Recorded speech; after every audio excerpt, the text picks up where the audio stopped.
Hello, my name is Reverend Dr. May Elise Cannon. I've been doing these videos since October 7th. Today is Monday, September 16th. It's day 346. 346 days since the attacks by Hamas on the south of Israel. Today, we remember the horrors of September 16th, 42 years ago, in 1982.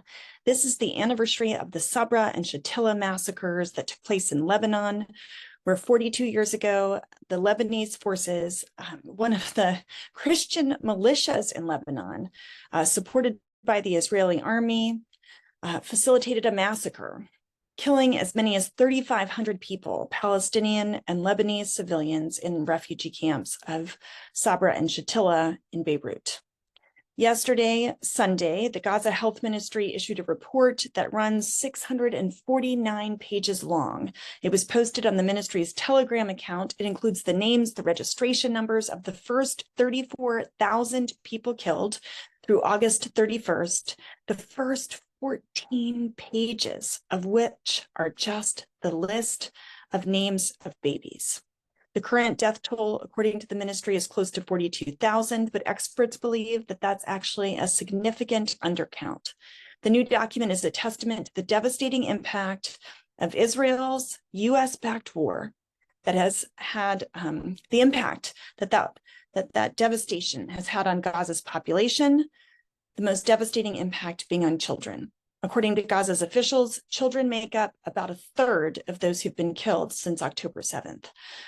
Other information from Gaza: Israeli attacks across the Strip have killed at least 35 people today, or in the last 24 hours, with the most deadly incident being the bombing of a home in the Nusrat refugee camp, where 10 people were killed.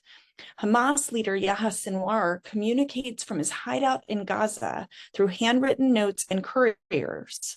That was reported by the Wall Street Journal, citing Arab mediators who explained that the messages are often coded. They use a system that Sinwar developed with his associates while he was in Israeli prison. The death toll as of today is 41,226 Palestinians killed, with those being injured at least 95,413 Palestinians in Gaza. In the West Bank, Israeli settlers attacked Palestinians and left-wing solidarity activists at a school in the village of Murajat in front of students, claiming that they were looking for a village resident who had struck their friend. One activist told Haaretz that the IDF troops and police arrived at the scene and were friendly with the settlers, while others were rampaging in another room of the school. The IDF said that it received reports that an Israeli citizen sustained a head injury after he was attacked by a number of Palestinians. This is a different incident, claiming that shortly after a group of Israelis arrived at a location where alleged Palestinian assailants were hiding, that it led to friction, during which several Palestinians were wounded. The IDF claimed that along with police forces, it diffused clashes and arrested several suspects. Defense Minister Gallant signed an administrative arrest warrant for an Israeli settler, Itayel Ben Sarouya, who, according to defense sources, is a suspect believed to have participated in arson attacks in the village of Yatma last month. An update on hostage ceasefire talks. Negotiations for a release deal between Israel and Hamas are currently on hold. They're waiting a decision from the US on whether and when to present the mediator's final proposal. A source involved in drafting the document told Haaretz, adding that the Americans want to present the document, and it's already clear that both Israel and Hamas will need to show flexibility and drop some of their demands. An Israeli military official announced that based on internal investigations, 3 hostages were likely killed as a result of an airstrike targeting a senior Hamas commander in November, the New York Times reported. Officials involved in talks said that after Netanyahu's arguments for Israel to remain in the Philadelphia corridor along the Gaza border, that was debunked, that he should show more flexibility in negotiations. I don't think Netanyahu has any valid reason to insist on Philadelphia now. We'll have to see if this will impact the negotiations. Now that his claims have been refuted, the question is whether or not he's willing to move the deal forward and compromise on Philadelphia. In terms of Israel and the U.S., Israeli opposition leader Yair Lapid is set to meet with Secretary of State Blinken, Senator Lindsey Graham, as well as additional Republican senators in Washington. After a meeting with National Security Advisor Jake Sullivan, Lapid said the hostages in Hamas tunnels are out of time. Every hour that goes by brings them closer to their death. We must get a hostage deal signed.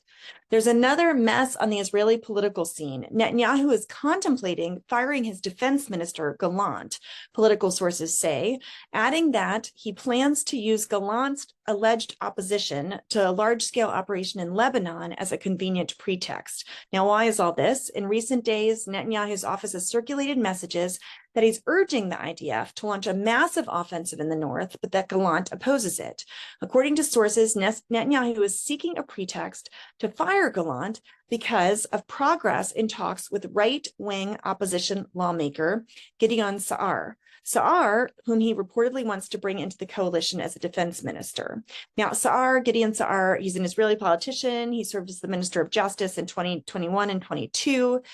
The prime minister's office denied any negotiations with Sa'ar to bring him into the government, but they didn't comment on whether or not Netanyahu wants to dismiss Gallant. All the while, the Times of Israel reported that thousands of people have been protesting outside of Sa'ar's house, urging him not to join Netanyahu's government.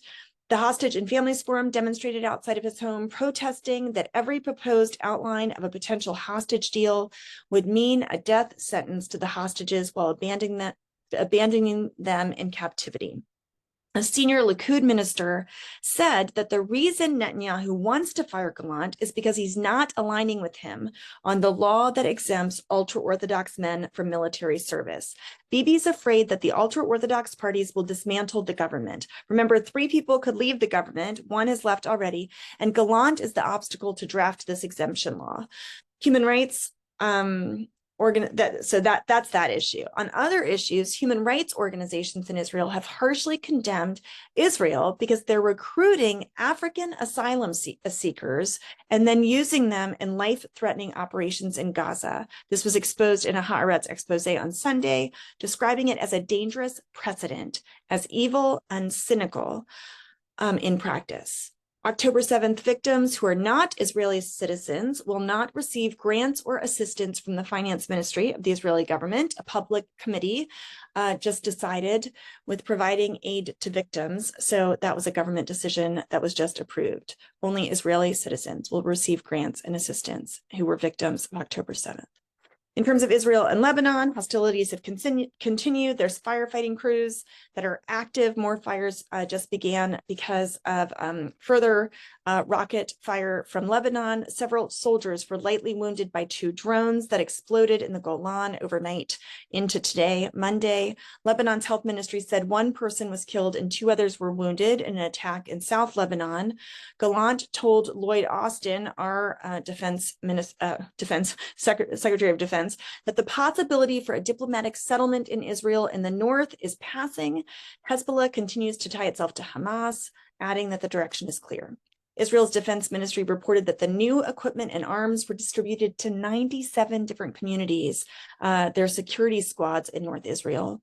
And President Biden's Middle East envoy, Amos Hochstein, met with senior officials in Israel today, clarifying that the U.S. does not believe a broader conflict in Lebanon will return residents of the north to their homes, and that this could expand into a regional war. Hochstein said the U.S. remains committed to diplomatic solutions on the Lebanon-Israel border with or without a deal in Gaza.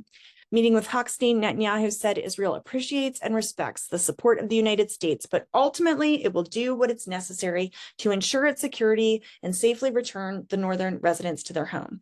I want to translate what Israel is saying to the United States. Netanyahu is saying, even though the U.S. gives us billions of dollars, even though we need your weapons, even though you give us billions of dollars of weapons, even though you've been our greatest ally, Netanyahu is saying, you, President Biden.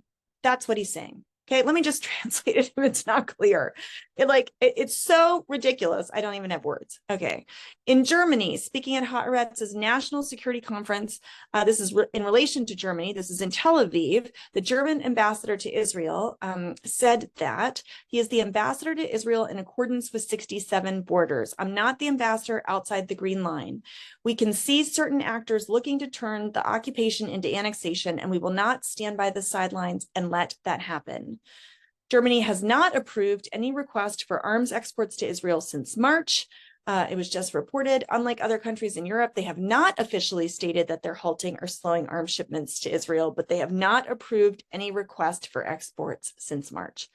In Oman, a senior member of the Omani government told Russian news over the weekend that the country has no intention of moving towards normalization with Israel until it ends its barbaric war in Gaza.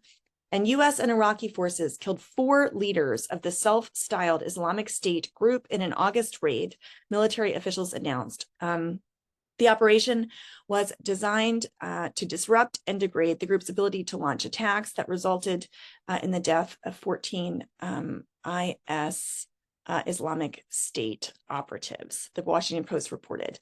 Please be in prayer for the Nasser family, the Tent of Nations, who are scheduled to have their hearing about the registration of their land tomorrow. May God go before us in the name of Christ. Amen.